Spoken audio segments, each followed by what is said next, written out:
আসসালামু আলাইকুম, welcome to Fauzia's cooking show. আজকে আমি বানাবো পটল ভর্তা। তো এখানে আমি বেশ অনেকগুলা পটলই নিয়েছি। তো সবগুলা পটল তো আর ভর্তা করব না, আমি এখান থেকে 3-4টা পটল নিব। তো এখানে প্রথম আমার পটলগুলাকে ছুলে ধুয়ে তারপরে এটাকে সিদ্ধ করে নিতে হবে। সেই জন্য প্রথম সিদ্ধর প্রসেসটা আমি এখন করব, পরে আমি সবগুলো আইটেম দেখাবো আমি কিভাবে ভর্তাটা করি। তো এখন আমি পটলগুলাকে ছুলে তারপরে ধুয়ে নিব। এক এক করে সবগুলা পটলকে আমি এভাবে ছিলে নিব। পটলটাকে আমি কেটে ধুয়ে নিয়েছি। এখানে আমি খুবই সামান্য পরিমাণ পানি দিয়ে আর একটু লবণ দিব হালকা পরিমাণ।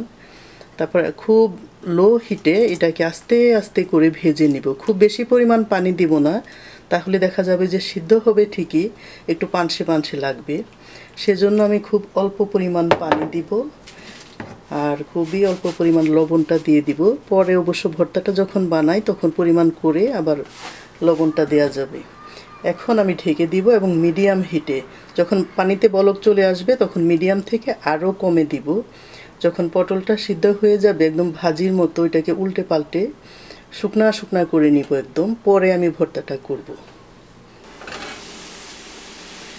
পটলটা অলমোস্ট সিদ্ধ হয়ে গিয়েছে, কিন্তু আমি এটাকে এভাবে কাটা চামচ দিয়ে চেপে চেপে এটার ভিতর থেকে পানিটা বের করে দিব, যাতে ভর্তা করার পরে পানি পানি না লাগে। সেজন্য বেশ ভালোভাবে এভাবে যখন আমি চেপে চেপে পানিটা বের করে দিব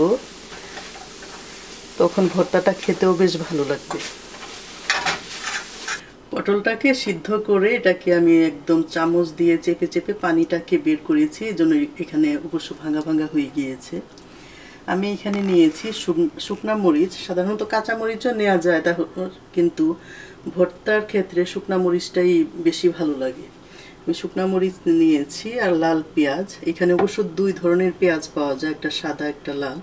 ভর্তার ক্ষেত্রে আসলে লাল পেঁয়াজটাই বেশি ভালো লাগে। আর নিয়েছি ধনিয়া পাতা আর সরিষার তেল আর লবণ। যেহেতু আমি পটলটা সিদ্ধ করার সময় সামান্য একটু দিয়ে দিয়েছিলাম লবণ, সেহেতু অল্প পরিমাণে, শুধু যতটুকু পেঁয়াজ নিব সেই পরিমাণে আমি লবণটা দিব। এটা অবশ্য ডিপেন্ড করছে, আপনারা যদি পটলের পরিমাণ বেশি নেন তাহলে পেঁয়াজ মরিচ সব কিছুই বেশি নেবেন। তো আমি যেহেতু পটল কম নিয়েছি সেজন্য পেঁয়াজ মরিচটাও আমি কমই নিব। তো এখান থেকে আমি সামান্য একটু লবণ দিয়ে দিব।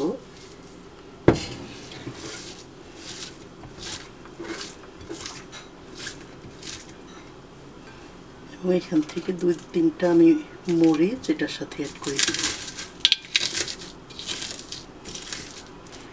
মরিচটা অবশ্য ডিপেন্ড করছে, আপনারা ঝাল বেশি যদি পছন্দ করেন তাহলে আরও বেশি দিবেন।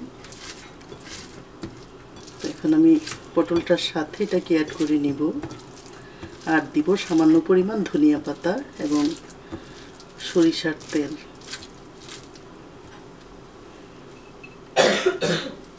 ধনিয়া পাতাটা দিয়ে দিলাম আর দিব সরিষার তেল। বেশ ভালো মতো মাখিয়ে নেব। জাস্ট হয়ে গেল আমার পটলের ভর্তা। তৈরি হয়ে গেল আমার পটলের ভর্তা। আপনারাও ট্রাই করতে পারেন বৈশাখী পার্টিতে, আশা করি ভালোই লাগবে। আবারও কথা হবে নতুন কোনো রেসিপি নিয়ে। সে পর্যন্ত আপনারা সবাই ভালো থাকবেন। সবাইকে বৈশাখীর শুভেচ্ছা।